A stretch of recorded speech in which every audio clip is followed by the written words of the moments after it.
your smartphone and tablet.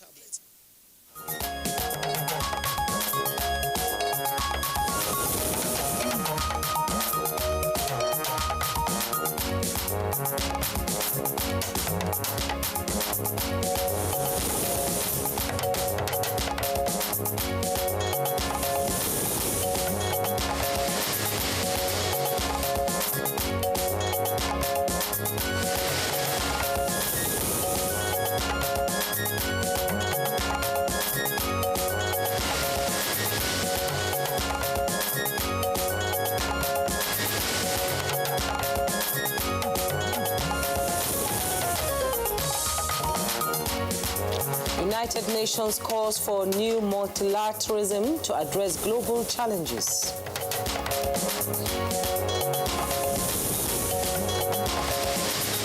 Nigerian Senate advocates improved welfare package for soldiers wounded in theater of operations.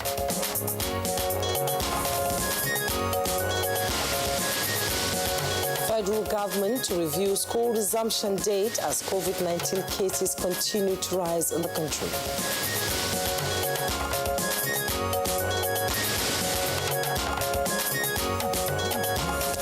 And on Good Morning Nigeria today, we shall discuss the dynamics of electricity tariff.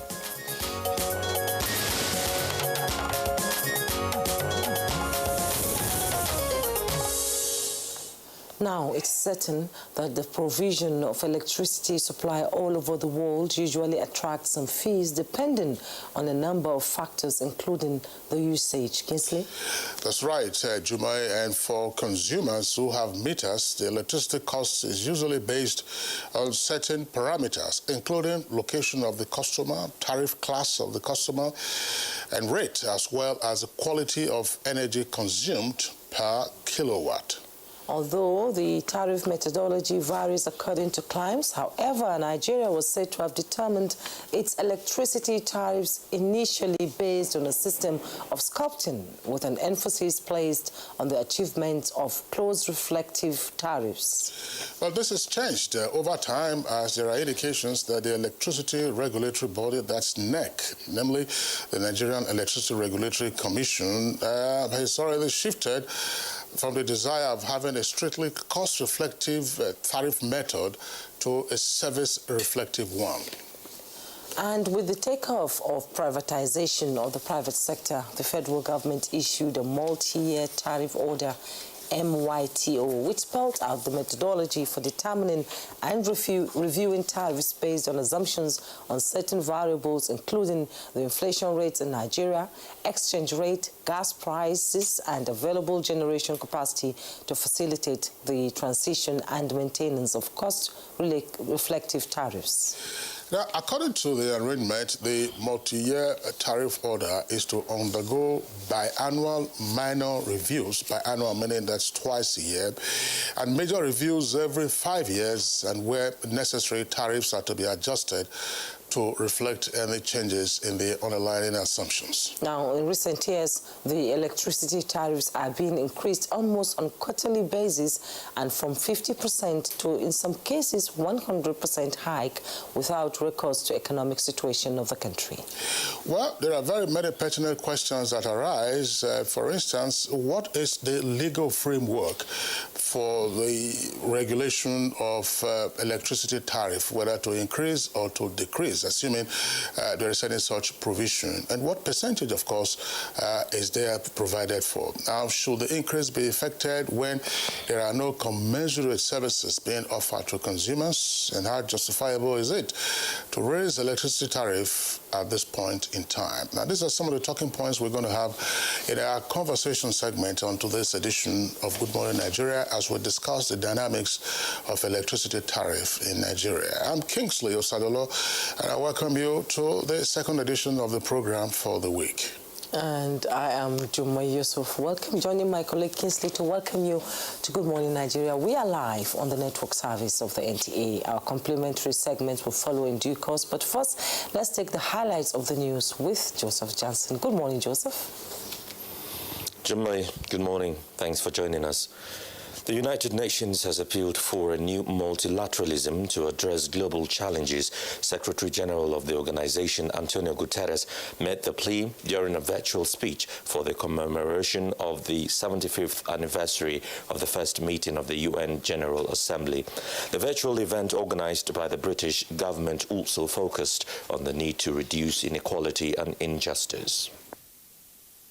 Today, I see a growing momentum for change from grassroots activists, young people and civil society, and from businesses, cities, regions and governments in the United Nations General Assembly. In our interconnected world, we need a networked multilateralism so that global and regional organizations communicate and work together towards common goals. Nigerian Senate will work towards improved welfare package in the ongoing law reform for wounded heroes who sustained lifetime injuries with a view to boosting the morale of fighting forces in the battlefront. Senate Committee on Defense gave the indication during an oversight to the 44 Army Reference Hospital, Kaduna. Every day they take risk and they fight on our behalf. So whatever the country does to appreciate them cannot be too much. There are some of them that end up having lifelong injuries. They have amputation. We realize that they cannot fight again, but they are soldiers. And many of them are in their prime, 23, 25, 26. So what we did is to start training them in various trades. And the Nigeria Police Force says 2021 is the year of renewed strength and tactics in crime fighting. This assurance is coming from the force spokesperson, CP Frank Mba, as gang of criminals was paraded in Abuja. No pay kidnapping. Yana da yawa that he kidnapped severally. Akwai inda mun ka ansa miliyan 5, akwai inda mun ka ansa miliyan 7.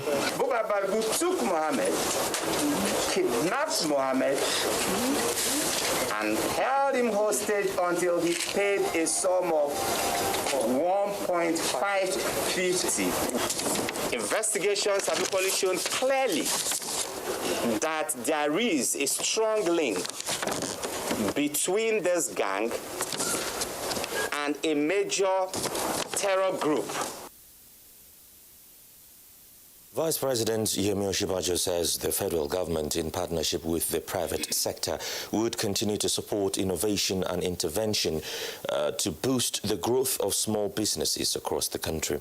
Vice President Yemi Osinbajo stated this at the first meeting of MSMEs stakeholders for the year 2021. Speaking about the implementation of the MSMEs Survival Fund and the impact on the economy, the Vice President said the implementation of the Survival Fund by the federal government has sent the right signals that MSMEs are important component of the economy.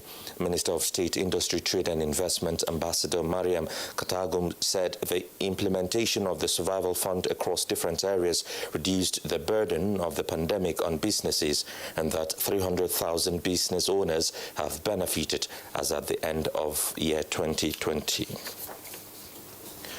The third stream of National Youth Service Corps members will resume on 18th January 2021 with COVID-19 testing and protocols in place, but school resumption date may be reviewed by the Federal Ministry of Education as COVID-19 cases continue to rise in the country.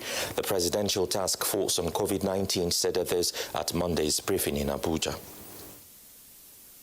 Avoid crowding, as we see in people under the guise of national identity number enrollment. There is absolutely no cause for this. If only people would voluntarily comply. There is no state in Nigeria that is immune to this pandemic, even if reports are not coming out of such states. Meanwhile, 1,244 new cases of COVID-19 have been confirmed in Nigeria in the last 24 hours in 17 states and the FCT.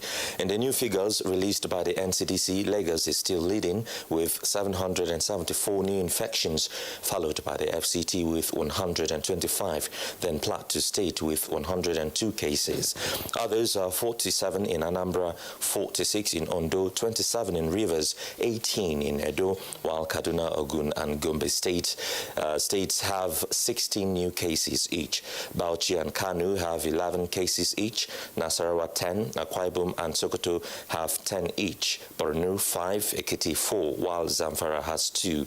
Nigeria now has 101,331 confirmed cases, out of which 80,491 were treated and discharged, while 1,361 deaths have been recorded. The Domestication of Trafficking in Persons Enforcement and Administration Act 2015 and Violence Against Persons Prohibition Act 2015 in all states of the Federation are critical. Minister of Humanitarian Affairs, Disaster Management and Social Development, Sadia Umar Farouk, is therefore urging new Director General of the National Agency for the Prohibition of Trafficking in Persons, NAPTIP, Iman Suleiman Ibrahim, to implement these acts. Nigeria, as a source, transit, and destination country, will play its role to ensure that the hundreds of thousands of our citizens stranded and awaiting repatriations shall be evacuated and made to undergo counseling, rehabilitation, empowerment, reintegration back into society. The federal government of Nigeria has and continues to provide support and commitment to the anti-human trafficking cause. Hence, it is my hope that you will build on previous successes. And that concludes the morning news highlights for now. Good Morning Nigeria continues with Kingsley and Jumei after this break. Stay with us. A scorecard like no other.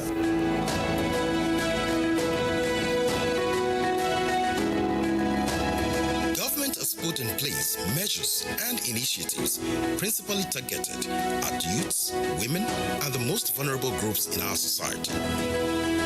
These included broad plan to lift 100 million Nigerians out of poverty in the next 10 years.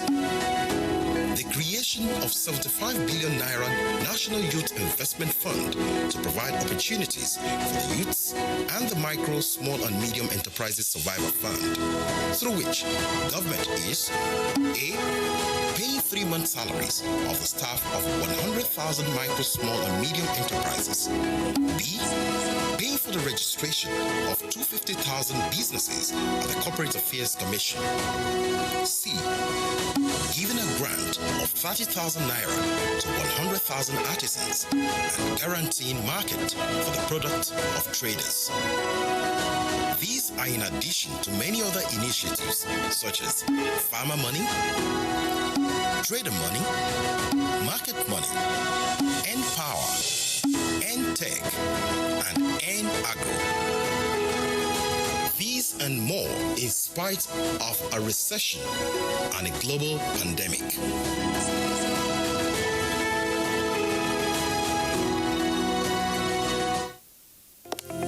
Although social media as a channel of communication is inherently harmless, it becomes harmful and damaging when used without discretion and thoughtfulness. Bad social media users spread rumors and fake news without verification. But good social media users stop, reflect, and verify information before sharing it. Be a good social media user. Stop the spread of fake news. Verify the authenticity of your source and use social media responsibly for a better Nigeria. This message is brought to you by the Nigerian Television Authority, NTA, in collaboration with the National Orientation Agency.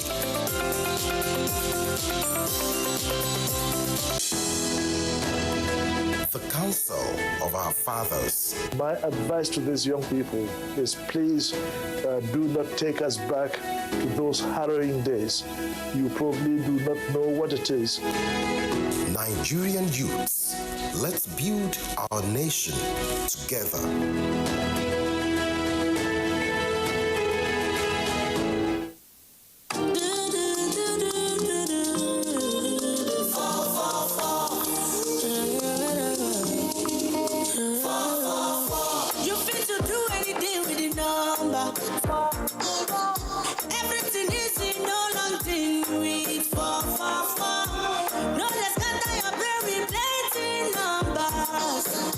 I beg you, ja, ja, ja.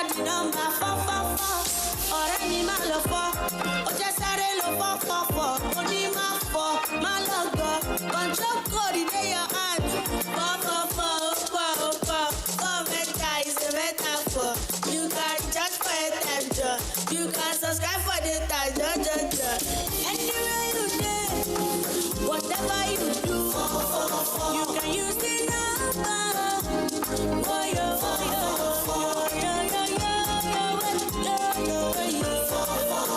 Airtel, the smartphone network.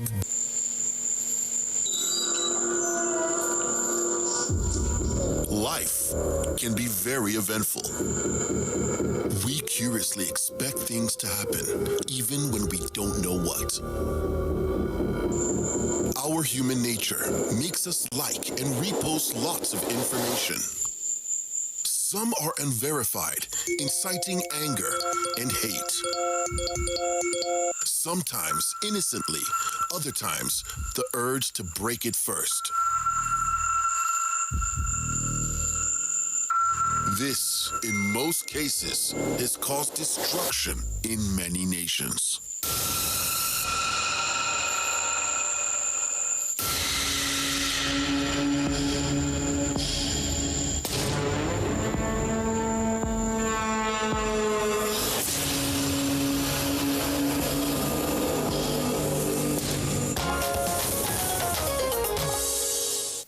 You're welcome back now to business. Capital market experts predict vibrant markets in 2021 following early passage of budget. Kunle Ade has details. The passage of the 2020 appropriation by the National Assembly and its signing by President Muhammadu Buhari in December 2020 makes it the second consecutive year Nigeria will be operating a January-December budget cycle. A professor of capital market, Uche Uwaleke, said the development will compel local and foreign investors to put their stake in the economy. He said various programs of the federal government aimed at quick economic recovery will also serve as advantage. Some positives that will also impact the stock market favorably. One of them is the commitment of the central bank to continue to support growth, support the market, at least in the first half of 2021. Another positive factor that will buoy the markets in 2021, happens to be the increasing confidence in the economy as a result of the early passage of the 2021 budget. And to the floor of the Nigerian Stock Exchange to see the details of Monday's trading, January 11, 2021.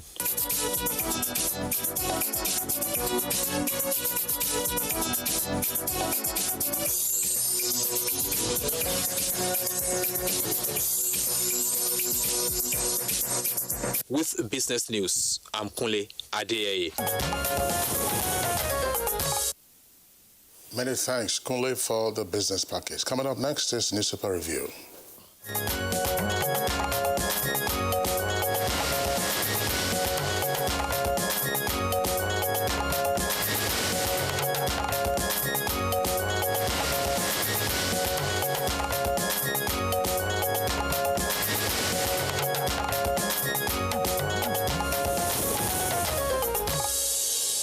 And our newspaper reviewer, Bayo TV, is in the studio. Good morning, Bayo. Good morning, Jumai.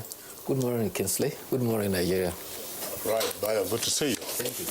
Jumai, let's begin with you all. Let me take the Punch, Just because the Punch has a much busier window page. The Punch, let's start off from above the nameplate. It says, experts kick as federal government signs $1.96 billion Kano Maradi Rail Project MOU. Experts kick as federal government signs $1.96 billion Kano Maradi Rail Project MOU. That's on page 24 in greater detail. On page 7, there are plots to cause religious disturbances in Lagos, Kaduna, and others, and that's attributed to the DSS.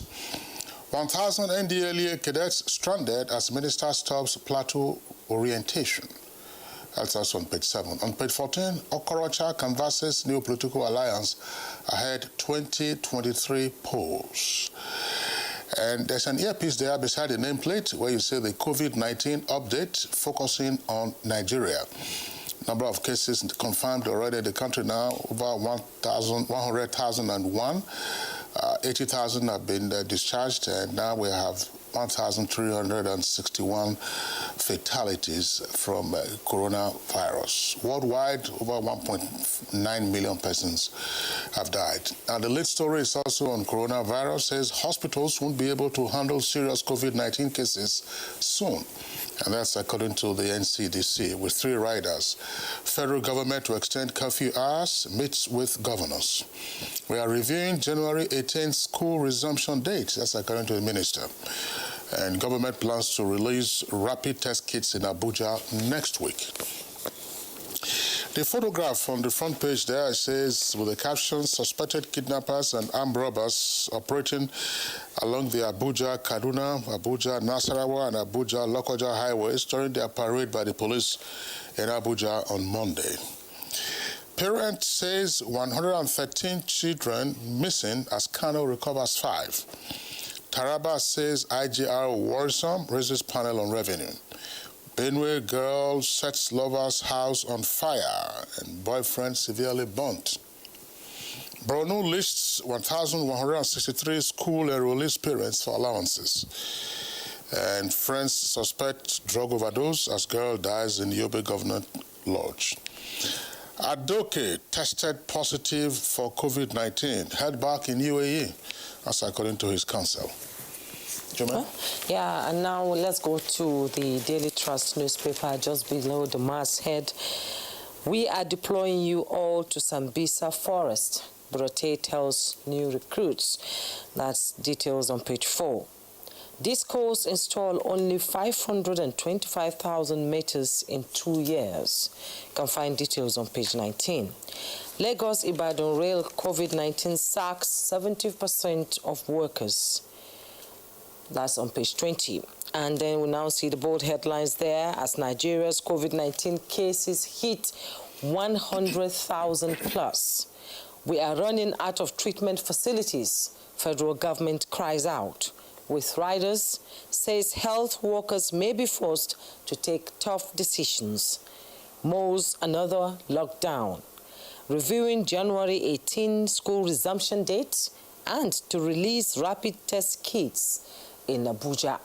Just like Kingsley read, in Borno, out-of-school children of IDPs gathered for enrollment into schools during Governor Babagana Zulum's 3-day humanitarian visit to Damasak, a former Boko Haram stronghold in the shores of Lake Chad in northern Borno yesterday. 28 insurgents killed as 6 soldiers die in Yobe ambush. You find details on page 4. At the bottom plate of the Daily Trust newspaper, we see 2023 Okorocha Mall's new political alliance. You find details on page 40.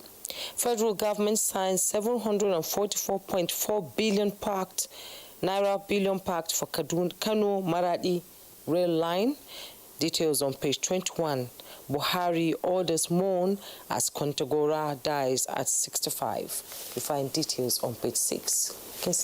Well, let's start with the story on COVID-19. The Nigeria Tribune reports that Nigeria recorded 9,833 new cases in 7 days. This is an average of about 1,405 a day. On Sunday, we registered 1,024. Yesterday, 1,244. So the total nationally is that since March 23rd, 2020, we have now had 101,331 cases. The last case reported yesterday were found in 17 states, and this is how the pattern looks like. Lagos alone has 774 cases. Federal Capital Territory, 125. Plateau, 102. 10 other states have double digits, while 5 states just had single digits. Meanwhile, this day also reports that the federal government may suspend ongoing national identification number because of the turnout of persons in this area. This is the fear from COVID-19 in view of the large crowds that have always turned out.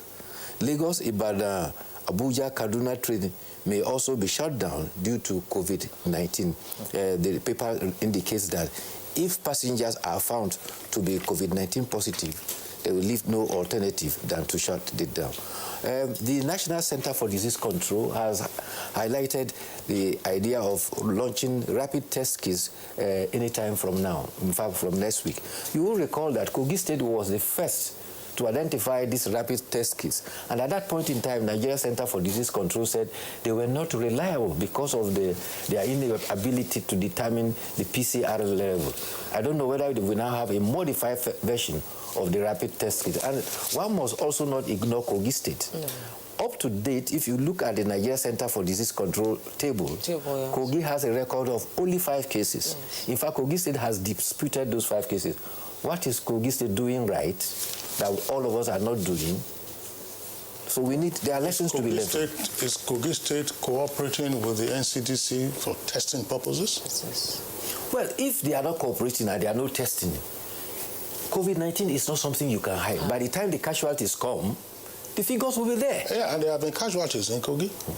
Whether they are attributable to coronavirus or otherwise is an open question. I mean, are you saying that in the past 9 months or more, there have been no deaths that could not probably be explained? If the report by the Nigeria Center for Disease Control is anything to go by, and that is what I look at every now and then. As at yesterday, I saw 5 cases for Kogi. I agree with you, but the NCDC has often complained that it is not receiving cooperation from some state governments, and probably top on that list is Kogi State, and we all know that. There was a time, if you recall last year, when officials of the NCDC had gone to Kogi, and the state government was threatening to quarantine the officials for 14 days before they even started their operations. And the officials had to return to Abuja. So what is the level of cooperation now between Kogi State government and the federal officials through the NCDC to ensure that there is regular testing going on? Or is Kogi State organizing its own testing? Well, there are all kinds of functions that they attend, public functions, and people are going about no social distancing, no masks, virtually nothing. And they are bragging that they are unique. But again, that's a matter for another day. Yes, but I still think, with the social media now, if there are really cases like that, like other states in Kogi, I think people would have come out to talk about it and say if somebody has died of COVID, but from everybody in the state, it's, it's silent. So I think there's something they're doing right there. That sort of presumably, but Juma, you say that people who utilize the social media to say, oh, such a person has died of COVID. For you to ascertain that somebody has died of COVID, the person must be tested. Yeah. Or the person must have been tested. When you don't do testing, how then do you conclude that the person passed on account of COVID? And then the other figure you read about Lagos, the spike in numbers in 774. 774. That's yesterday. The point is as follows. As you are reading those numbers, a great majority of persons in Lagos are recklessly careless as to what is happening around them, as you would also find in other major cities. Go to major bus stops in Lagos now and see what's happening. Go to major markets in Lagos and see what's happening. So it's just, I don't know, it's a big challenge. I do hope that we're able to scale the current wave of the coronavirus, and then we'll begin to ask ourselves questions as to why there seem to have been such public obstinacy to a grave public health issue. We are saying this, and people are just saying that, no, it doesn't exist. It's a lie. It's not an African man disease. Social media is doing a lot of damage. There's a lot of false information going on in social media, and people actually believe it. You won't believe it that, from what I have seen, all the vaccine that have been administered so far, you can see them as liquid. But there is a campaign on the social media saying that when they come to inject you with vaccine, they are going to insert a chip in your body, and it is going to work with the 5G, and a lot of people believe lots of conspiracy to alter your DNA. Some call it 666. I don't know. So, well, that's part of what we are saying. But when the vaccine comes, I'm sure that those, of course, who are lined up to take it will take it, and they will get protection. Part of what you have also seen is the exaggeration of a few cases of adverse reaction. Yes, one or two persons react, and you see it circulated or forwarded many times. But there are millions of the vaccines that have been administered. Look at Israel. About 1/3 of the population of Israel has been covered in a very brief period. Just under a matter of weeks, they have deployed the vaccines. About 2 million people have been vaccinated in the United States. That's right. But the numbers and then what is the percentage of adverse reactions? I mean, let's also remind ourselves, I mean, there were certain kinds of vaccinations we took in the past, and some of us had adverse reactions. Yeah, you had a swelling, or you had prolonged itching, or you had prolonged fever, and so on and so forth. But after a while, it subsided. Yes. It's like you can't run away from reactions. Like for me, when I have my MRI every 3 or 4 months, I react to the injections and everything, but I have to go back because I need to survive, to live. Yes. And you know, they say the federal government is more on the lockdown.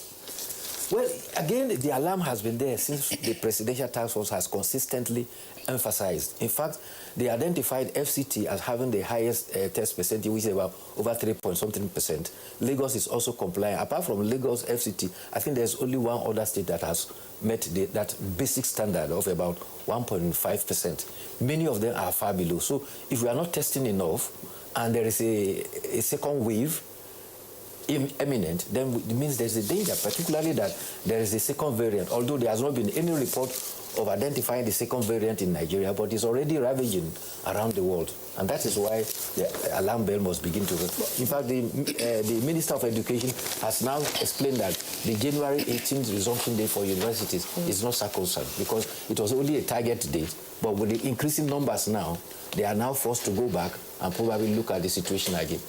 Bayo, yeah, well, thanks. Away from coronavirus, there's a story on pages 4 and 5 of the Punch, and it speaks, in my opinion, to a practice that is usually widespread amongst the services.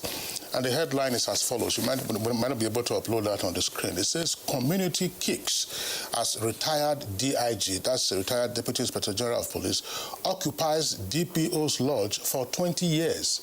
Now, the story is that the official lodge for the divisional police officer in the Ilupeju area of Lagos, that's an urban area, has been taken over by a retired DIG for the past 20 years. The DIG himself was a DPO at Ilupeju, and he was there for only a couple of months, and then he got transferred in 1999. He retained the accommodation after he was transferred in 1999, and ever since he has retired, he has continued to retain the accommodation so that the DPOs who are posted to Ilupeju do not have access to the accommodation.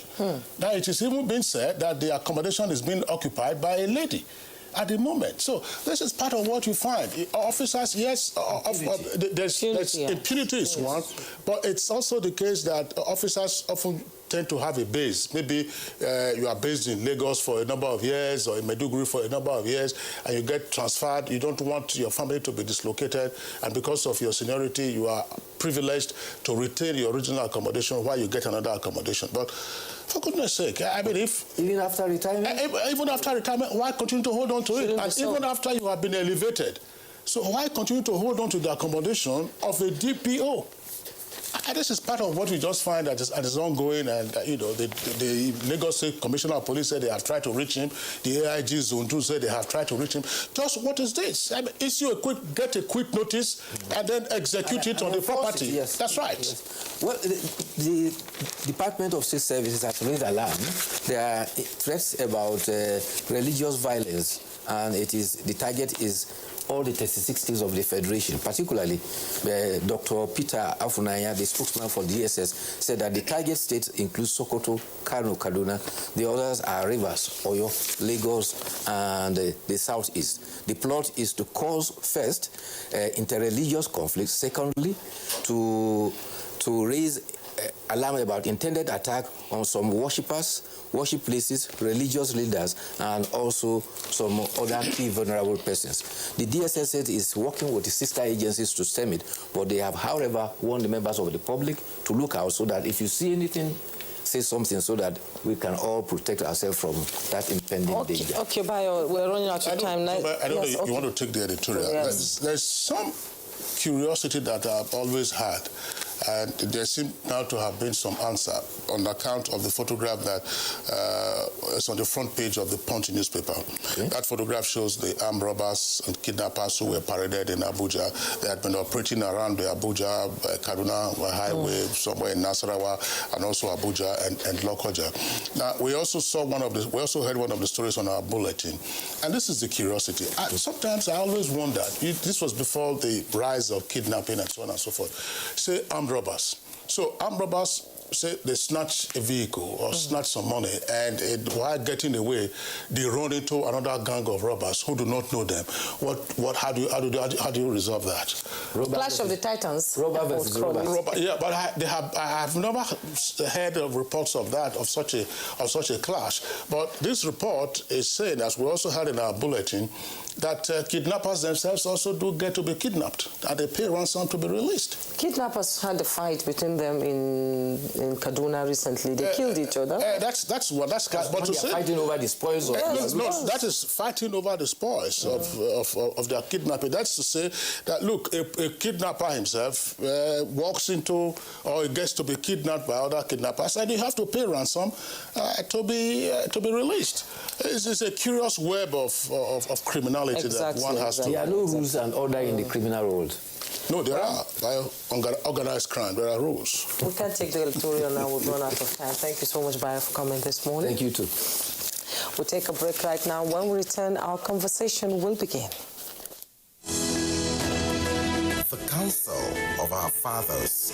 I will urge and advise our younger generation to use talent and brain to sort out problems, not arms. Nigerian youths, let's build our nation together.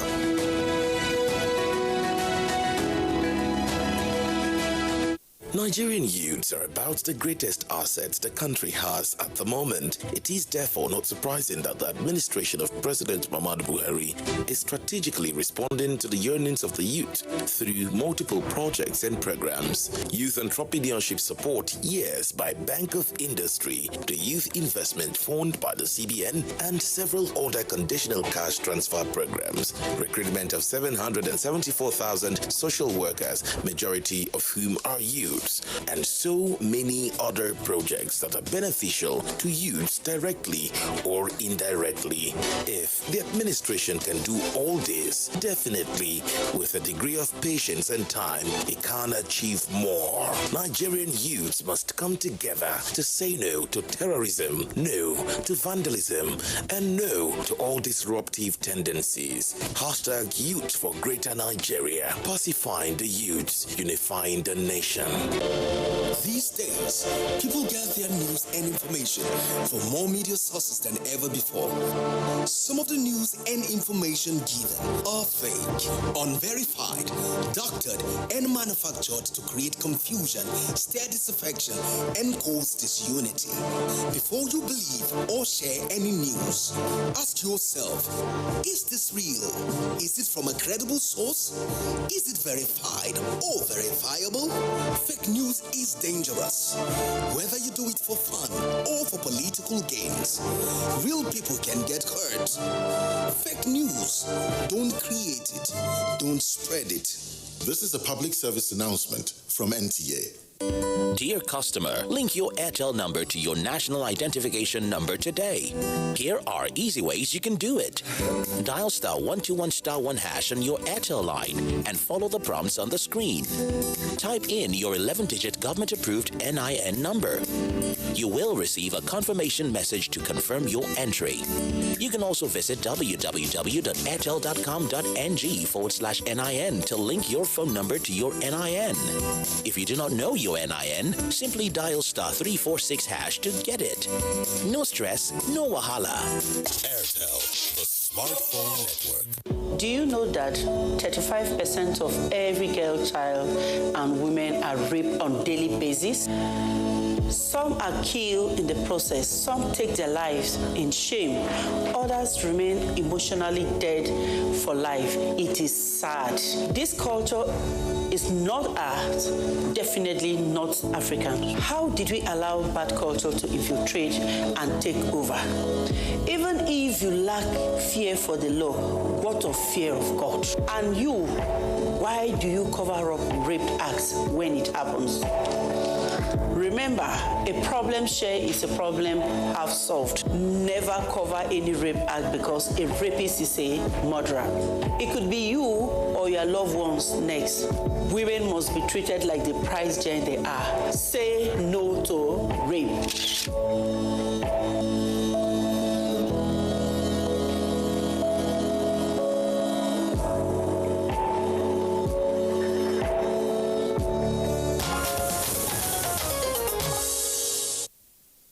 And to begin our conversation, let's take this background report put together by Kunle Ade.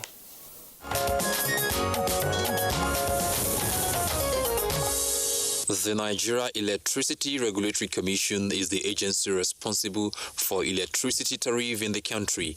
From the days of National Electric Power Authority, NEPA, to Power Holding Company of Nigeria, PHCN, and to distribution companies, DISCOs, the issue of electricity tariff has always been a contentious issue. Electricity tariff is determined by different factors: the cost of power generation, taxes levied on generating and distribution companies. Tariff also varies based on the level of consumption by consumers, which ranges from residential to commercial and industrial usage.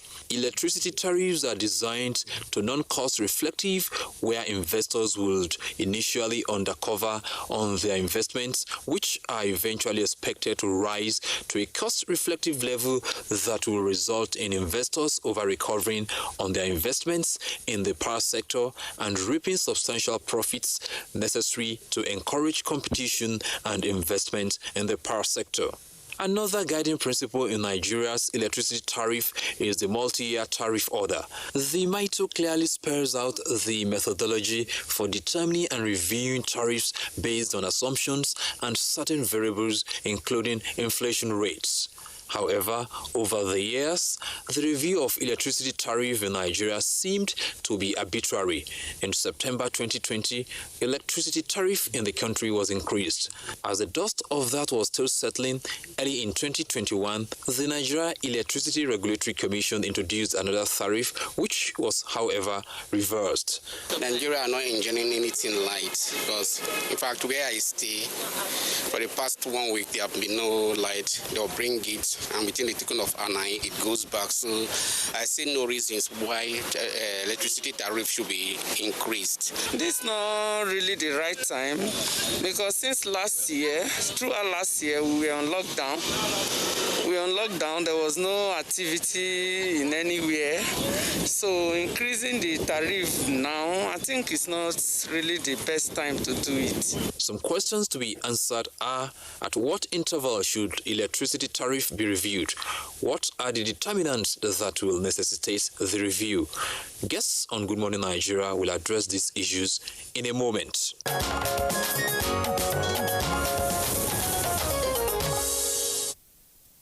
Many thanks, Kunle Ade, for that background. Now, we have our guests with us this morning to discuss this issue in further detail. Let's welcome Dr. Sam Amadi, who is joining us via Skype. He's now an associate professor of law at Bayes University and also former chairman of the Nigerian Electricity Regulatory Commission. Dr. Sam Amadi, delighted to have you with us this morning. And we also have with us in the Abuja studios here, Comrade Prince Will Okorie, is National Coordinator of the National Electricity Consumers Protection Advocacy Program. Comrade Okorie, pleasure to have you with us this morning. Thank you very much. Also joining us from our Kano studio is Malam Mahmoud Shafuddin, General Manager, Market, Competition and Rates, Nigerian Electricity Regulatory Commission. It's a pleasure to have you join us. And also joining us via Zoom is Dr. Yemi Oke, Associate Professor of Energy and Electricity Law and Head of Department of Jurisprudence and International Law, University of Lagos. Thank you so much for joining us.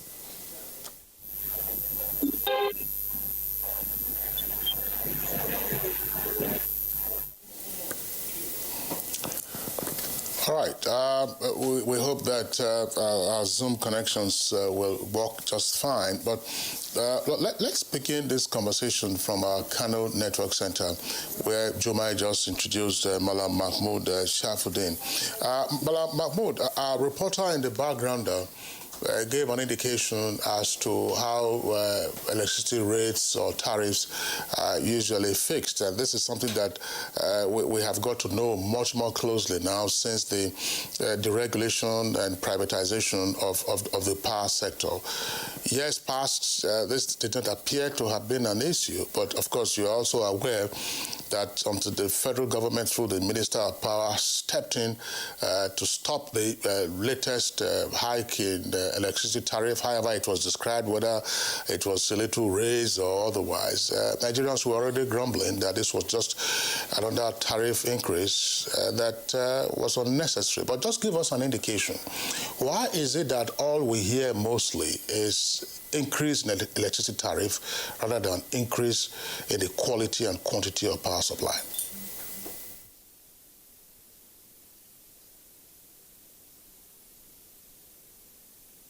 Thank you so much, Kinsley and Jumai. I'm glad to be here, and good morning, Nigerians. Indeed, this is a very pertinent question. Why is it that what we tend to hear always is the issue of an increase in tariff instead of hearing about an increase in service quality? But the truth about it is that for quite a while, we have been witnessing improved in service quality. But of course, the tendency for us has always been to hamper, to a large extent, to hammer, on the negative. But the reality has been, over time, since the privatization of the sector, there has been tremendous improvement in terms of the actual power generated, generated, transmitted, and what is also being distributed. In fact, that is what made the Commission to bring this concept of service-based tariff. The narrative has been cost reflectivity. And last year, when the discourse came to the Commission and requested for a review of the tariff, we went around all over the country to all the states of the Federation, to all nooks and crannies. We also directed the discourse to, on their own, undertake similar consultations. And at the end of the day, what we heard from Nigerians was that we are willing to pay if there is an improvement in service quality. So we came back, we sat, we reviewed the opinions of Nigerians, we reviewed the comments of various stakeholders. We also made presentations to government, and we came out with this idea. Okay, going forward now, instead of insisting only on paying for the cost, let it be that only those that have experienced or are experiencing improved in service quality are the ones that should pay higher tariff. Before, what we used to have is a tariff based on classes, let's say, of usage: residential, commercial, industrial. Now we move to service bands based on hours of supply. And beyond even hours of supply, there is also quality of the power that is even being supplied to the various users. So that's what obtains currently. With you, Kingsley has talked about how you arrive at tariffs that people pay for electricity in Nigeria.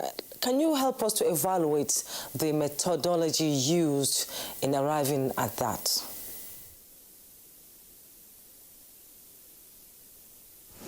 Thank you, Jumai. I think I want to be, I don't want to be technical here for the majority of our viewers. I want to go take us through the basics, what is involved in the tariff determination. First, it is essential to understand that the electricity value chain consists of three major players. First, we have the electricity of the power generators. Those are the ones that produce the power or the electricity that is supplied to our various residences, offices, industries, and the rest. By the time they produce this power, it goes through a transmission network. In Nigeria, we have one transmission company that is called the Transmission Company of Nigeria. It has the mandate of transmitting this electricity, this power that is generated, to the various distribution companies. The transmission company serves, like in a layman's language, let's say a transporter. The generation company is a producer. They produced power. They generated power. The transmission company transmits it, that is, transport it to the various distribution companies. Those are the ones that are most popular among Nigerians. We have 11 of these distribution companies spread along the length and breadth of this country. Each of these three key and important players, they have their cost. So it is an aggregation of the cost of these three that gives us the cost of electricity. And of course, you should expect that aside their cost, they also must have a margin for profit. And this margin is also regulated to an extent. Let's start with the electricity generators, that is the generation companies. These generation companies, currently we have both hydro and thermal generators. The hydro generators are very popular, very well known to Nigerians. You have the Kainji, the Shiroro, and of course the Jeva. That's mainstream and north-south power. And you have the thermal stations that are using gas. Each of these has a unique power purchase agreement. What do we define, or how do we define a power purchase agreement? A power purchase agreement is an agreement that is signed between a generation company and an off-taker. In this case, the off-taker, that is the person buying, is a government agency also called the Nigerian Bulk Electricity Trading Company. It was purposely set up by the government so as to provide a reliable and a secure source of payment to the GenCos. The belief at the time of privatization was that the distribution companies, who naturally should be the primary off-takers, do not have the capacity to handle that. So the government set up this temporarily. So in a way, the government shoulders that responsibility. Then you have the transmission company of Nigeria that is fully owned by government. The transmission company of Nigeria has its own cost, even though it is government. It is only fair that its costs are also fully covered. Then you come to the distribution companies. The distribution companies also have their various costs. Each of these within the chain, they have capital expenditures that they incur in terms of the capital assets they acquire or they install in the provision of this service. They also have operational expenditures in terms of the salaries, the maintenance, everything. So it is an aggregation of all this that adds up to the tariff. What is our role in this? Our role is to ensure that these costs that they bring to us, one, they are prudent.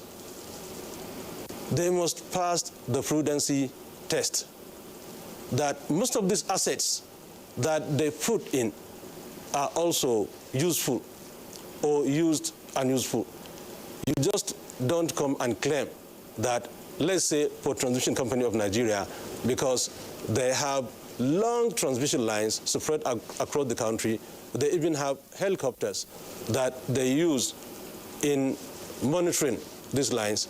You can't come and say you are going to buy a super whatever plane for that, or you are going to buy 10 helicopters. Mahmoud, GM, we're going to have to pause you in the meantime. We know that you're explaining the cost factors along the value chain from generation through transmission right up to distribution. You're going to get to distribution. We just want to also give an opportunity to Dr. Sam Amadi, of course, who was chairman of NEC, to also weigh in on the issue that we are kicking off this conversation.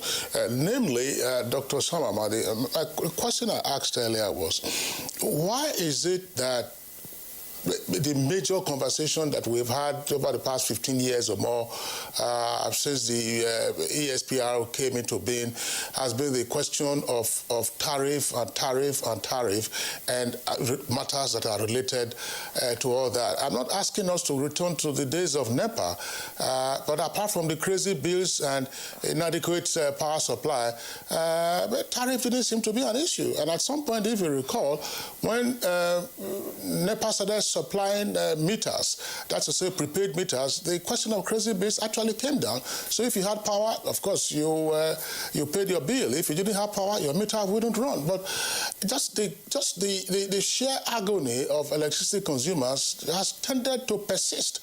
And it appears that consumers are the receiving end of what some persons allege to be the somewhat arbitrary price fixing by those who provide electricity, whether from GENCOs right up to the DISCOs. Dr. Amadi, let's have your take on this. Thank you, and good morning to all. First, I think my friend Shafuddin has tried to explain a very difficult thing, and he has done well. Let me say this clear. You hear about tariff review every day or almost all the time because we are in a stage in this market that there is scarcity everywhere, meaning that the market has not attained any level of stability. Now, ideally, the regulator has, the multi-year tariff order is supposed to be something that, people will not even notice that much because the prices advertised in the multi-year tariff order will be stable because the projections by NEC will be stable. For example, the year that ended, I think NEC built its model around 4,100 megawatts, if I'm correct. But average, total cumulative average supply in that year, that means power that actually the DISCO sold to consumers, was less than maybe 4,000, 3,000 or something, less than 4,000. What that means in reality is that because we are in a market where we are operating with scarcity and therefore we're on edge, it means that the revenue immediately does not balance. So it's a case of saying this company will sell 200 bags of cement and therefore the total cost is X, and the revenue will be X plus a reasonable profit. And in a year, the company sells 1,200 bags of cement at the same cost or even more cost. So clearly, the revenue doesn't add up. The second factor we should remember is that these tariffs are indexed, that means indexed to certain changes that are usually associated with a market. For example, foreign exchange. Since the COVID-19, there has been a significant change, or we used to have a fairly stable forex market, fairly stable inflation market in the past, but recently it has not been so for obvious reasons. Now, what this means also is that a regulator will be trying to balance that, because what a forex crisis simply means that if I'm buying my products, I'm making investment in dollar and then being paid in naira, then that means somebody has to, more naira has to be paid to meet the same dollar cost. So the tariff structure says every year, the regulator looks at what they call the variables that change. Inflation, quantity of gas, the cost of gas, quantity supplied, very important. If the quantity is larger, the simple arithmetics of economics. If you have more quantity, fixed costs remain the same, maybe variable cost changes, it means that the total cost, the marginal cost of production will be lower. So at that point, it takes you less to produce extra. But if your quantity is small, then the average cost or the marginal cost will be higher. So when the regulator look at those indicators every year, and they are plus minus 5, as we say in those days, meaning they are significant, they have to reindex the price to the new indicators, and what that causes is some shift in the average cost. Now, the regulator can decide that based on the economic condition now, we cannot allow immediate recovery of that revenue gap. We have to profit back, maybe hope that if things improve next year, we will allow the discos to have it, in which case greater quantity production produced will mean that the unit cost of that extra revenue shortfall will be less. Or the regulator can say, we have huge financial gap in this market. It's dangerous. We need to recover this money at this point to help the operators become financially viable. If they say so, the next question for regulator will be, whose customer classes should we use to recover this money? So they now decide how to spread it. So, quick answer. The reason why we talk about tariff all the time is that whereas the cost of production is increasing in this market, the supply services, the product themselves are not increasing, or we're not getting better service at the same rate. So what this means, therefore, is that cost escalates, quality of power and quality of power is not increasing much. So consumer gets to get saddled with this. So we are still a very inefficient electricity market in two ways. One is that it seems to be that, and regulation is difficult, NEC will be learning and improving over time. They are doing better than before, which means to manage to audit the discos cost profile, to make sure that the discos are being efficient in their production is difficult. It requires data, high-level data, big data. You need to see that they are even spending appropriately for themselves, for their staff. You need to see that they're making those investments they ought to make. Now, look at this. We just got a report, Femi Falana wrote to EFCC about goings on in Ibadan Disco, where the former chairman, who was one of the co-investors and whose bank was involved, is now petitioning for fraud against his partners. Now, what that tells me clearly is that the structure of the enterprises that bought the asset, their structure is weak, which is the problem we have with privatizing quickly. They are very weak. They don't have even corporate cohesion. They don't have capacity to invest over time, to access funding. They were contraptions put together to access, to win the bid, and they won the bid. So we can't even say that the entities in the market are strong enough to, on their own, incur this cost, in this loss for the short time, and expect that in the medium to long term, the DISCO will allow them to be made whole. So the regulator is under so much intense pressure to help the operators balance their book and have the ability to invest.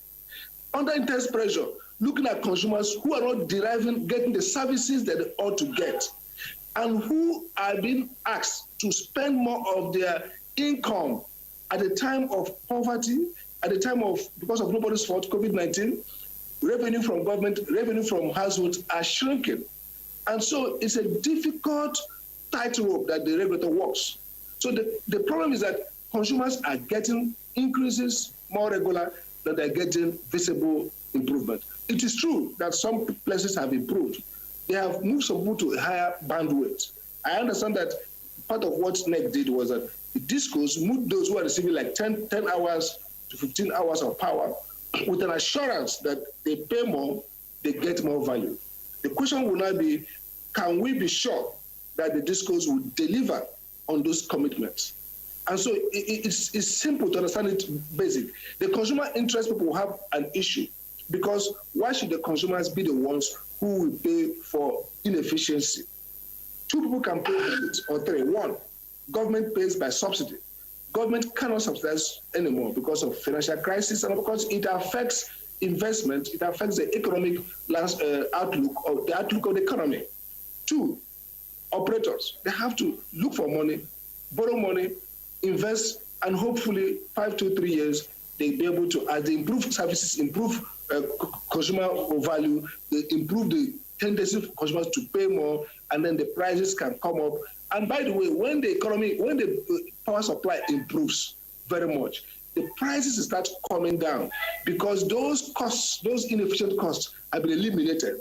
But in that 5-10 years, the crisis is that only the consumer is the person who can pay more, because all costs in the electricity sector are paid by consumers. So the answer to your question is, why are we always talking about tariff increase? Because our model is not stable. The assumptions that NEC does not control most of them. NEC, we can say that the cost of gas, not maybe a little bit stable, but the forex changes, the inflation changes, the cost of production that changes because of inefficiency, the loss levels are not coming down. Most of those things are not directly under NEC. What the best NEC can do is to use regulation to control them, to force DISCOs to do more, to improve their own efficiency. And that's why when I was NEC chairman, it was controversial. But at the point when we saw these tariffs going up, we called an inquiry and discovered that maybe some of those losses that they asked us to pass to consumers are inefficient and within the control of the DISCOs. And we said, we're going to put on zero. Every DISCO, come and prove to us that these losses we're going to pass on are not your own losses, inefficiency, your own extravaganza. Show us. When we show us, we will put it in. But unfortunately, it was close to election and people thought it was political. It was not political. We are trying to balance the fairness between DISCOs and consumers. If DISCOs are not efficient and taking their own losses and finding a way to use change management strategies to improve efficiency, why should consumers be the ones who take risk that they have no capacity to manage? That was the logic. And I think maybe NEC need to look back into it and see that the DISCOs are being pushed to the edge to be more efficient. If the operators are not efficient, consumers will continue to pay the price of inefficiency. That's what's happening. That's why we're always doing tariff review, because the market is not financially stable, because the market is still very inefficient. Okay, thank you so much, Dr. Sam Amadi, for your opening comment here. We'll now come back to the studio where Prince Will Okere is seated here with us. You've listened to all our guests who have started talking about the tariff increase, and Dr. Amadi has said that changes due to inefficiency, and it also falls on the consumer. There's a lot of confusion there, back and forth, reduction of tariff, increased tariff. Consumers are really under the weight of the changes and the cost of electricity in Nigeria. How can you come in to sort of alleviate the suffering? What have you been doing to make sure that consumer voices are heard? Thank you very much. I'm worried. You hear Nigerians talk about restructuring, they talk about redesigning the structure of governance and all that. But the primary issue is electricity. What is the governance structure of the electricity sector, considering consumers' interest? Let's look at the objectives of NEC, for instance, in Section 32, subsection 1F of Electric Power Sector Reform Act. It provides that the regulator should be fair. Regulation should be fair and balanced to the consumer, the licensee, the investors, and other stakeholders. Here we are talking about tariff increase. And from what you've heard, almost everybody say here, there has been regular increase in tariff. But what level of consultation do you have with the consumers? If you are being fair to them, if you increase tariff quarterly or annually, there should be annual consumer conference on tariff in electricity.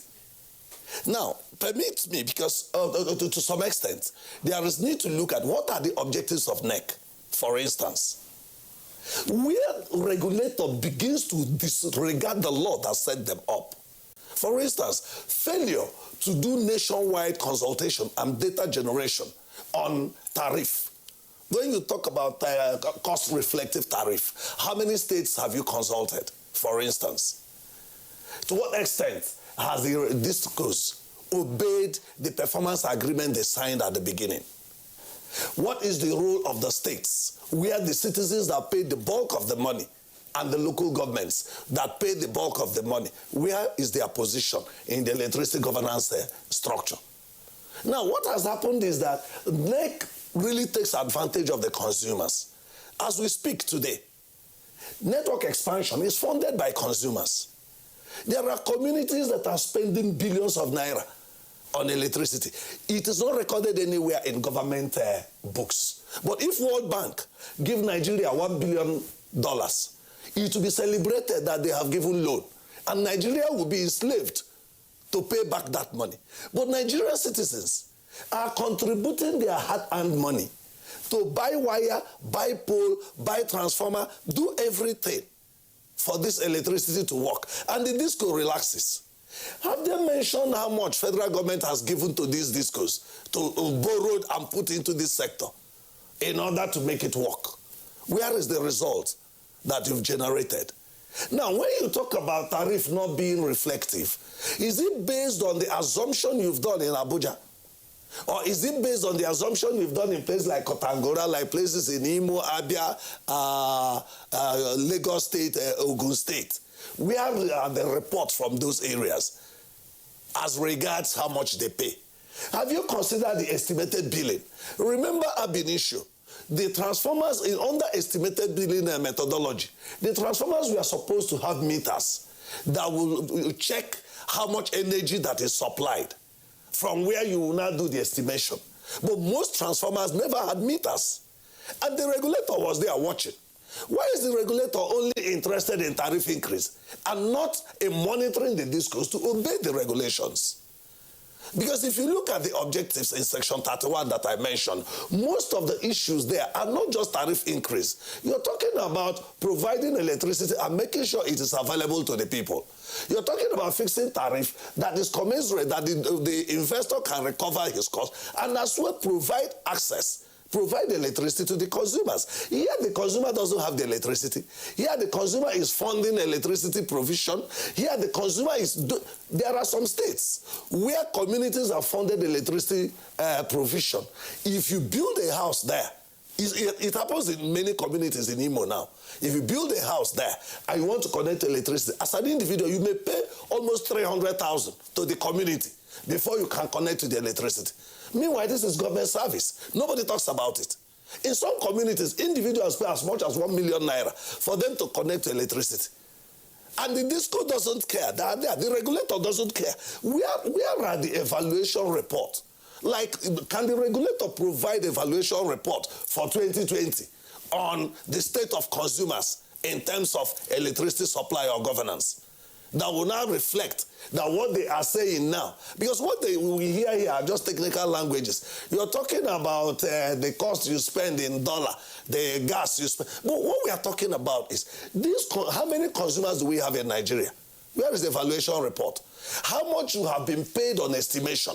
Last year, we intervened on behalf of 3 communities in Imo, over 31 million naira, given to them on estimation. No justifiable reason. And as I speak with you now, the Net Forum office in Owerri is having issues with our association. They want to stop us from even writing complaints on behalf of consumers because they feel they need to protect the discos rather than protecting the consumers. So it's an issue of law here, where government does not make the regulator know that they were established not for the discos, but established to balance interest of the discos and the consumers. But they are not tilting towards the discos rather than looking at the consumers. And they're taking advantage because the consumers are not well organized in this country. And the question we now ask is, the donors that talk about transparency and accountability in Nigeria, why are they ignoring electricity? Why are they ignoring discussions on transparency and accountability in the electricity sector? But they're more interested in giving loan to Nigeria to pump into electricity. But they're not interested in knowing how these funds they are putting in there are used to ensure that the average Nigerian consumer benefits. All right, Comrade Princewill, thank you very much. You've raised a number of pertinent questions, and we will give Mahmoud Shafuddin the opportunity to respond to some of those key issues. But there's one matter that has also been on the table. I would like Dr. Sam Amadi to also respond to this before we go over to our Kano Network Center. Dr. Sam Amadi, well, we do know that it's part of the factors to consider in determining tariff. That is to say, Forex rate. Once again, you have to pardon some of us who have been around for a while. During the days of NEPA, whether they were giving crazy bills or estimated bills, nobody ever heard of exchange rate as a factor in billing. So why is it that in the era of privatization, and even at the time we're talking about local content, Forex rate now becomes a factor? And Forex rate is not a stable rate from January 1st to December 31st. So why Forex?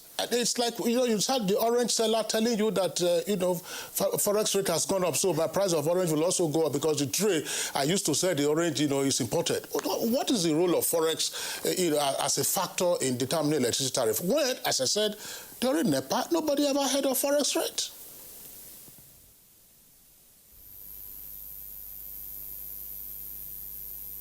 Very good question and very important question. Now, let me start it this way.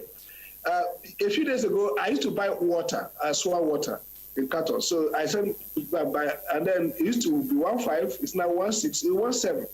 Now, some of the things we buy have increased. And my secretary says, everything has increased. And I was wondering, how did these economic indicators affect these basic things like carrots that I buy? Of course, I know how it does, through economic pressure. Now, you made a good point. During the time of NEPA, nobody talks about Forex. Why? Simple. Government socialized those losses. So that's why public enterprises are often said to be inefficient. They're inefficient because they do not react to price changes quickly. NEPA didn't post any profit. Part of why this sector collapsed was because there was no accountability. People got their salaries, they pay their salary every month through national budget, and they were not operating at strict commerciality. So when you privatize, what that means is that you are now going to be bound by price reflexivity, meaning that, or cost reflexivity. Once the enterprise sees a price shift in its cost, don't forget that this is a regulated market. What that means is that NEC approves price tariffs based on proven costs. Somebody comes to you and says, this is the cost of producing X plus profit. You say, show me. They verify it and say, this cost is true. Now, that price holds as long as that cost remains. If the cost shifts because of their own inefficiency, they bear the loss. If the price shifts because of these variables that you yourself projected to them. So in preparing the tariff, you tell them, we're going to accept a single-digit inflation for 3 years. And that was the basis on which you calculated their cost of money. Then the inflation shifts. Something has changed. But let me tell you what the secret. In other developed markets, if this market was an 18,000 megawatts market, and customers have power 24/7 or pretty much 24/7, and the revenue of the discos continue to grow, those changes will not be passed to you immediately. What happens? The regulator says, because there are a lot of redundancy, the regulator says, don't worry, we are going to next tariff review, which could be 2 years or 1 year, bring all these costs that have changed, we will put it back for you. There are people in the US who don't pay bills. Trumps, people in this, who are out of job for some time. It doesn't matter. The so-called subsidy government gives them, or government will shift that small cost to insignificant percent to those who can pay, maybe commercial. And because it's still a cheap power compared with self-provisioning, people don't bother. So I agree with Prince Well, but let's not behave as if this is a world without science. The cause of our problem, like Fela said, the show itself for us in our face. The cause of our problem is that we are not producing. We don't have capacity. We are dealing with scarcity. Scarce products are expensive. The cause of our problem is it's not that Prince Well is right. You say, oh, this could, well, okay, let's put it this way. What NEC can improve is consumer service. There are two different things. Prince Well talking about community buying their pool. It's not pricing. It's failure of operation and regulation. The NEC can go there, punish those disco provide transformer and those bigger. It will not change the price. The price is that these increases are because we are inefficient. As we move in the efficiency level, prices fall. Now, let me give you an example. Take telecom, for example. People say, oh, telecom, there's no magic NCC did. What happened with telecom was as they got more people into the competition, then the profits reduced for those who are there, monopoly. And then people can now see that actually, to win in this market, you have to drive down your price. To drive down your price, you have to drive down your cost, improve efficiency. Instead of using 5 drivers like NEPA was using, it is going to use only 1 driver. So it's the work of NEC to keep on looking at the cost. I'm sure they are doing that. To make sure that the costs are very prudent. But the point I'm making, sir, is that if we don't move from 3,400 megawatts average supply to at least 7,000 or 6,000 megawatts of daily supply, it will be theoretically impossible for the price with what is going on not to keep changing.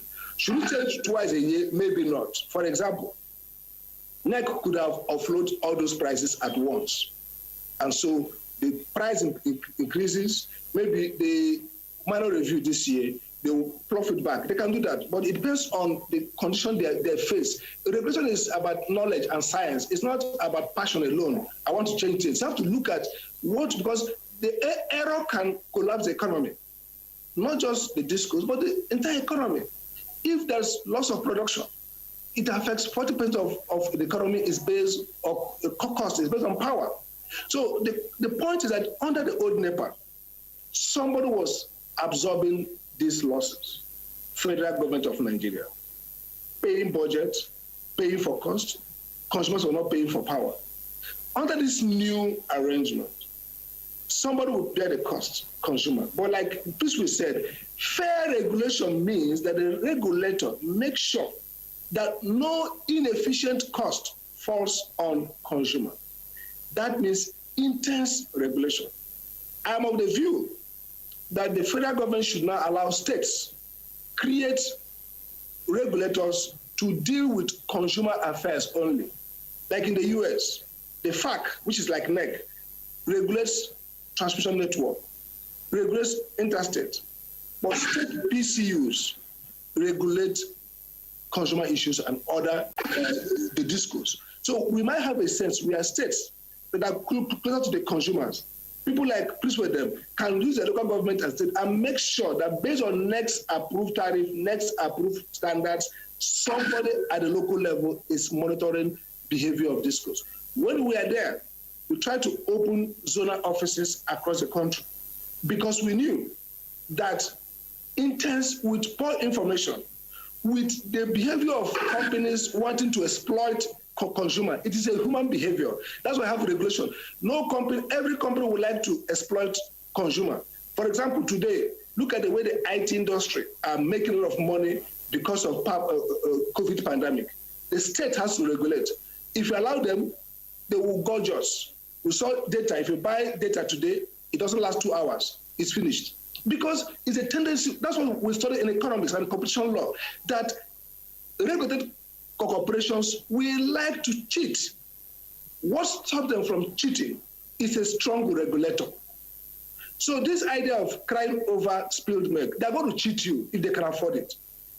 Our job is to police them properly so that what they commit to, they deliver. There's no reason why communities should be buying poles and transformers that are already part of the tariff that this court has approved. But you need stronger, more visible regulator on the ground. And so these are some of the things we should be talking about. I agree with, I'm a consumer, I'm paying. I have an office, I'm not in NEC, I don't receive any government money, so I'm not biased. The problem is that I know that you fix it on two levels. You fix consumer care, but you fix production issues. If you fix consumer care, you don't fix production, consumers will be happy, suddenly they have no light, because this light has to be produced in the smartest, most efficient, and sustainable manner. And that's what NEC struggles to do. They might have got it perfect, they need to do more, but let's not assume that NEC sits there and want consumers to have a tariff increase. That's no existing industry survive with tariff increase, because for two things, increase of tariff occasionally creates tendency for consumers to bypass. High tariff increase is not in the interest of even the discos, because people at a point, if the tariff is too high, people will move away to self-supply, people will start to steal power because they can't pay, and that's not good. And the discos know, really, that if tariff is too high, they can't collect the money.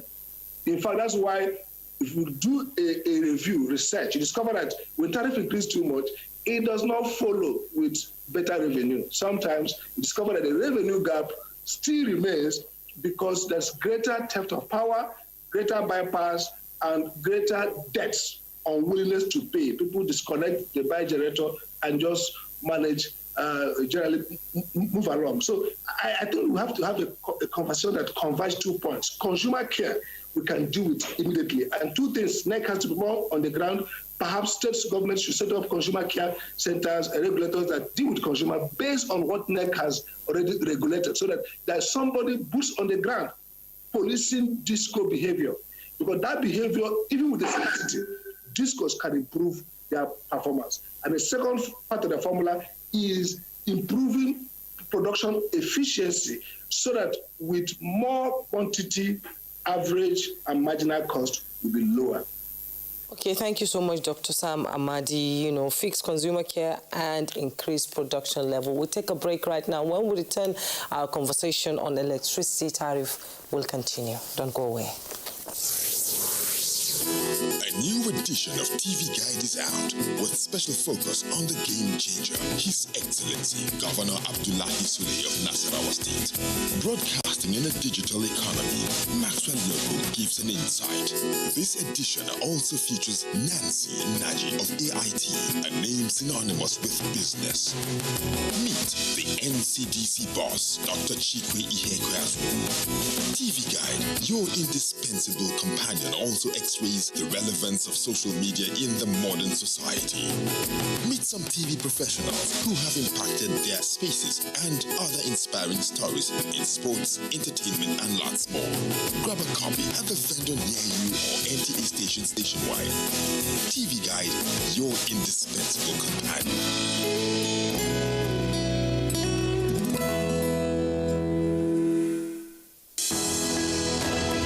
Dialogue, empathy, love and unity. These are vital components of nation building. For all to be well, we appeal that we should refrain from volatile, provocative, inciting messages and language. Let's build and not destroy.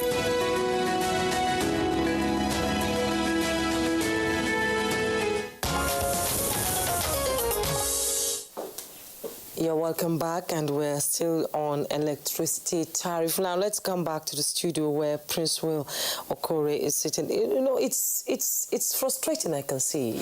You know, when you carry on your shoulders the problems of your consumers. And Amadi has talked of fixing consumer care and increasing production level, and he has said states should have a regulatory transmission network. I can see you were shaking your head when he was talking. What's your view on that? I totally disagree with him on the issue of saying that the issue here is productivity. The issue here is, for instance, those that set up Electric Power Sector Reform Act clearly made it clear in Section 80 and 81, Consumer Protection and Licensing Performance Standards. How has NEC enforced that aspect of the Act till date? And that aspect talks about issues that will lead to consumer protection. How will you be talking about productivity when in actual sense, for instance, you see some places now, transformer will get bad. For 2 years, the DISCO won't care. Because they are not making money based on the rules. They are making money because they believe that they have the latitude to do what they want to do with impunity, because the regulator is not willing to even call them to order. So what you see, okay, for instance, why would you say there is inadequate tariff when you've not gone to the local government? If you look at, there is need here, please, permit me. We need to really look at what are the objectives of NEC. For instance, in this book we developed, you ask what we have been doing. This is Electricity Consumer Protection Handbook. If you look at here, among the primary responsibilities of Nigerian Electricity Regulatory Commission established by Section 31 of Electric Power Sector Reform Act 2005 are overseeing prices and terms of engagement, establishing a national electricity market with associated institutions to oversee the rules. Which institution oversees consumer affairs in the electricity value chain today? Because if they are setting up institutions to oversee the rules, there should be an institution set up to oversee the consumer protection and licensing performance standards. How has NEC taken care of that, for example? Well, now, I thought that's the point that Dr. Amadi was saying a while ago, that assuming NEC cannot undertake that, then state governments could, under appropriate legal arrangements, set up consumer protection units, as it were, for electricity purposes. But what I mean when you talk about tariff that we are discussing now is, before you raise tariff and say that the tariff is inadequate, shouldn't you get data from consumers at the rural areas? Shouldn't you get data from consumers at the local government and the states to know whether this claim that tariff is inadequate is proper? For instance... And then again, Comrade Prince Will, earlier, Malam Mahmoud did say that last year that they went round. It was faulty. It was faulty. Let me explain to you. Let me explain to you before we misinform Nigerians. Hang on a second. Let me restate what he said so you can respond. That they went round the Confederation and sought the opinions of consumers who, according to him, said that they were willing to pay if power would be steady and available. Mm-hmm. That, in other words, that they consulted widely. Are you aware of that? He said so. But yes. I know that the consultation was not wide. For instance, the one that was done for North Central Zone was held at Merit House in Abuja here. You didn't have up to 100 persons there. And North Central should cover how many states in this country with how many local government areas. So if you have done wide consultation, we told them that day at Merit House, we said to them, this is not consultation. Where are people from Kogi State here? Where are people from Niger State here? Where are people from all the North Central zone? Where are the local government people here? There were none. What they virtually did was just to get some people who were within Abuja that came to that Merit House. Now, if you're saying you've done wide consultation, where is the input of the local government councils in the zone that you are covering? There should have been input from them so that you will not know that what they're telling you is realistic. For instance, how many transformers are working? in the states today? How many transformers had meters that you can use to now know that the bills that the people are given on estimation are realistic? So that when you now say that the tariff is inadequate, you know where you are basing it on. But here you have, where do they account for the estimated billing that people pay without meter? As we speak today, how many Nigerian consumers are metered? Now you are basing tariff not being justified or not being adequate by the few meters that you have provided for people in a few urban areas. I wanted to read down to you to see that they even have, NEC has the responsibility of enhancing rural electrification issues. How have they done that? Will you just say a tariff is inadequate? You are now considering the people that are getting some losses or that are importing things, but you are not considering the volume of money Nigerian consumers at the rural areas and at the states are losing to the discos on a daily basis. If you compute how much the discos make from every local government area, one autonomous community pays no less than 750,000 every month to Enugu Electricity Distribution Company. And it's not recorded anywhere, because it is on estimation. In 2016, they said the people should be debulked. Go to communities today, they are still under bulk billing. In fact, we had to write before some communities were debulked. And when you debulk them, what they do now is the same estimated billing. As we speak now, there's a community in Imo that accused them of owing 21 million naira. When we wrote them to explain how they arrived at it, you can imagine that NEC Forum Office invited me to it. I flew down there. Entering the place, they said they won't hear from me again, that they want to hear only from the community. Whereas a section of the Electric Power Sector Reform Act, under manner of handling complaints, provided that consumer NGOs can present complaint on behalf of the customer. So why did you now refuse to hear from the NGO? We have written NEC, and the level of impunity in NEC is so high that government really need to look at it. On the 15th of October, the past chairman, Professor Momo, invited us in the presence of the Consumer Affairs Commissioner and said, look, the treatment consumers are receiving from NEC Forum offices need to be addressed. On top of that, they wrote us and we went and they walked us out and said that they prefer to deal with consumers. And what did they do? Out of the 21 million, the distribution company said they said they should wipe it away. They now went and shared that money to individual households as outstanding bill. Debulked them. They'll give you bill and say they have debulked you. You pay 2,000 naira this month, but you have outstanding of 45,000. How did you generate it? The same thing is happening in Abuja now, where they are talking about mass metering. You say you are doing mass metering, you go and put meter in the people's houses. The next thing is when they pay to recharge, you take the money and say it's outstanding. How did the outstanding come? How transparently did you bill them to get the outstanding you are collecting from them? In December, a program was held at Jai, Consumer Affairs Issues on electricity. Consumers were complaining that they will come and force them to take the meter. Once they put the meter and they go to recharge, the money will go and they won't get light. They will tell them it's outstanding. Now, how did they get this outstanding? This outstanding are still the bills that we are given on estimation, without transparent way of billing them. Are you saying there's no transparency? No transparency. So what they do is to milk Nigerian consumers dry, because the system is so cumbersome and the regulator has not created enough platform for consumers' issues to be properly addressed. Okay. Take for instance... Comrade Priestwell, let's pause you in the meantime. You've taken a hit at the regulator, and Mahmoud Shafuddin, who is General Manager, Market Competition and at NEC, is still with us from our Kano Network Center. Malam Mahmoud, of course, I'm sure you've been absorbing all of these points that have been raised both by your former chairman, Sam Amadi, and the consumer warrior, that's Comrade Princewell. So let's give you the opportunity of responding to them. But perhaps as a guide, you may wish to respond to this point that the claim by Comrade Princewell that NEC is doing more to protect the discourse rather than protecting both the discourse and consumers in a fair and balanced manner.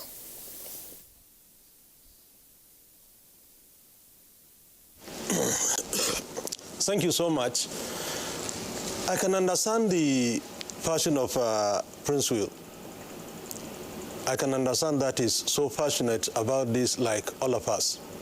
But let me start first by correcting some errors that he made. At the beginning of this, I said we had extensive consultation all over Nigeria. And he said it wasn't true. Unfortunately, Mr. Prince-Will, you are on the wrong on this. NEC performed extensive consultation. You said in the North Central it only took place in Merit House. What happened in Merit House was only a consultation regarding TCN's application. NEC and the DISCO, that is AEDC, had consultation in Mina. There was consultation in Ilorin. There was consultation even in Abuja, in Papi. There was consultation somewhere, I think, in Garki, in one hotel, I can't remember. There was consultation in Lafia. There was consultation in Benue. In all the 36 state capital of Nigeria, there were consultations. And in each state, there are consultations in at least 2 places. There are records for that. We have evidence of that. It was widely covered by NTA, by various news media organizations. And the result of that consultation was the service-based tariff. And on the issue of fairness, yes, the law demands that we should be fair. And as humanly as possible, the Commission has tried to be very fair in its handling of issues. One important issue that all those customers talk about has been the issue of investment in discourse network. And I think partly we have a Nigerian problem, a problem that I call of failure to abide by the principle of delayed gratification. We are so good at, let's say, dishing out bribes to people, to police when they stop us on the way. When we do wrong, or we believe we are on the right, but our time will be wasted. The Commission has a regulation on investment in networks, in electricity network. It says before you put in any transformer, before you draw in any line, in any disco network, you should sit and discuss with them. You should agree with them on how they are going to fund or pay you back for that investment. But as usual, most of us don't abide by this regulation. They just go ahead and put in the infrastructure, and at the end of the day, start engaging discourse in arguments. And of course, the discourse will usually claim that this was done without their consent, and probably even some may even claim that they had intention of putting same, or even claim it was a donation that was done. We have a lot of cases on this, and we have resolved so many, and we are still resolving some. On the issue of the foreign offices, which he mentioned, it is important to state here that foreign offices are not strictly manned by Commission staff. The foreign offices are supposed to be a means of resolving conflict between the discourse and their customers. What the Commission provides is a secretary to that forum. All the other members of the forum are representatives of stakeholders. In every foreign office across the country, you have representative of the Manufacturers Association of Nigeria. You have a representative of the Chamber of Commerce. You have a representative of the Nigerian Society of Engineers. You have a representative of Consumer Protection Council. And you have a representative of civil society organizations. So if this, of course, and the representative of the DISCO cannot come together and fairly and honestly handle a case involving one of them, then I must say we have a problem. But of course, we appreciate the fact that as human, they can make mistakes. So there is an appeal process. If you are not satisfied with the decision of the forum, you still appeal to the commission on this. Thank you. Okay, thank you so much, Malam Mahmoud Shafuddin, for your response to the issues raised by the other guests. And now we have some tweets that came in as Nigerians are really burdened and would like to contribute to the conversation. Let's begin with Festus Akimboiwa. He said, what we need in our electricity market is competition and transparency. NEC should regularly provide Nigerians with an impartial data about our electricity, such as the prices we pay for our electricity, the profits suppliers make, and the challenges facing the suppliers. Titus Monday Knock, with electricity tariffs going higher and higher every day, I think people should start planning on investing in solar power. By the time consumption in the national grid declines drastically, the power authorities will be forced to drastically drop their absurd charges. And Mutana Farouk tweets, the hike in the price of PMS, VAT and electricity tariff has crippled many MSMEs in Nigeria. Government intervention cannot be felt due to these three economic monsters that are eating up the economic welfare of the masses and their businesses. Reduce the price of these three utilities. Comrade Ngala, the only solution to electricity is the distribution of prepaid meters to customers. And Festus still says, why did discourse make the process of acquiring electricity meter difficult? I have paid for 2 meters 2 years ago and still don't know when I will get them. Estimated billing is corruption and should not be forced on Nigerians. Jamil tweets, it's becoming unbearable in a situation where unemployment is high. Those that manage to get something doing will have to expend the little hard-earned money they have on electricity bills. And Yunus Idris tweets, increasing electricity tariff during pandemic and recession is not a good gift to Nigerians. Steve Bond 007, other countries are reducing their tariffs to relieve the stress of their citizens due to the COVID-19 pandemic. Why the incessant increases here? Where is the human face to policy making? And Dialmoon Tongpang tweets, the electricity tariff should be reduced to the barest minimum. In fact, solar panels are just the best option. Yerima Issa, I'm urging the Power Regulatory Authority to ensure due diligence and accountability in the distribution of power and ensure stable power tariff plan that will meet the yearnings and aspirations of consumers. And Vitalis Yoronom tweets, the FG should declare a state of emergency in the power sector. Now, this is coming from Benga Fajona. It says, can the NEC official please tell us here in Dawaki, Abuja, why we pay for 24 hours electricity and we don't get 16 hours power a day? Can anyone there also tell the people of Omo Ekiti, that's in Ekiti State and its environs, why they have not had electricity for up to 6 years now? Wow, that's really interesting. Daily Jack Solomon twins, truly, income per capita is the major determinant of electricity demand, and therefore deregulated pricing of electricity products will ensure efficient product and resource allocation in Nigeria to reflect the observed income in electricity for electricity products in Nigeria. All right, so those are the tweets that we can accommodate in the meantime. Let's return to Dr. Sam Amadi. Dr. Sam Amadi, in one of your several comments in this conversation, you've said that, look, what we are faced with is an inefficient electricity market. And the fundamental assumption, of course, in the deregulation and ultimate privatization was that efficiency will be attained.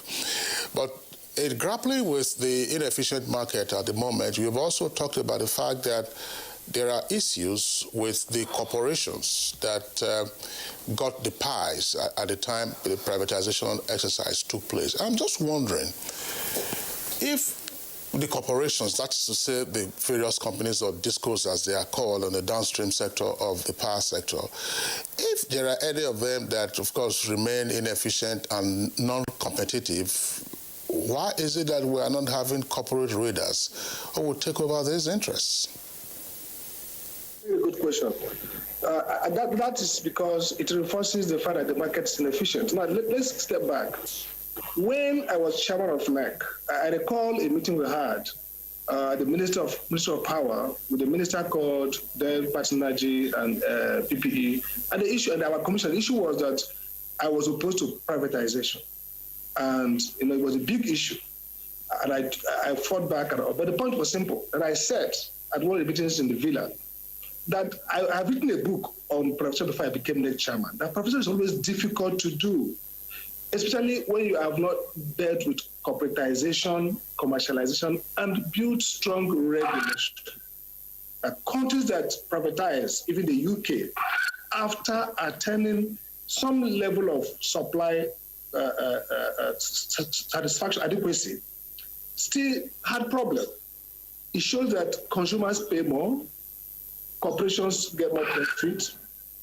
So what we call welfare gain may be less in terms of efficiency. So what the economists have said that, look, what gives efficiency is not necessarily transfer of ownership, but rules that constrain behavior in the market. That's a big issue. Now, but the point is this. When we are privatizing, even the World Bank said that it's not likely that we will sell all our assets because of the level of liquidity in the world, the fact that we are not even, there's so much risk, political risk in Nigeria there. We've not had consistent policy transition. So none of the big guys will really feel comfortable coming to the market. For example, we're the first in NEC to do the audited account of NEPA. There was no audited account. Think about it. A company had no audited account to publish until NEC did it in 2012, I think, before the privatization. Like Chris was up to now, we may not even have very clear proven customer numbers that are scientifically proven. So that means you don't even know exactly who is your customer.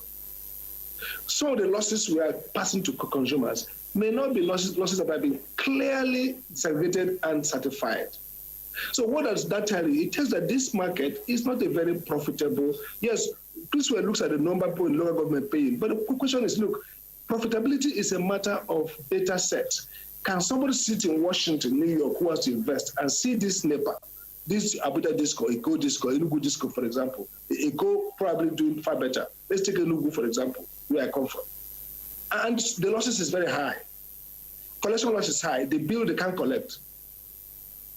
The investor will not come and put in money. So we're not seeing very good investment in the sector for obvious reason, that the market is still not well-governed, like Chris said. Well-governed does not mean NEC. It means that the corporate code, management system, everything is clear, and people understand what is loss, what is profit. The second point, therefore, is that when we privatize, like I said, and I've always argued, I'm not against privatization. I'm saying that you need to be careful with privatizing. When you privatize in the way we did, you are signaling to the world that these assets are rubbish. And therefore, people who are going to buy it will buy it on the basis that, look, you couldn't manage this company, that's why you're throwing them away.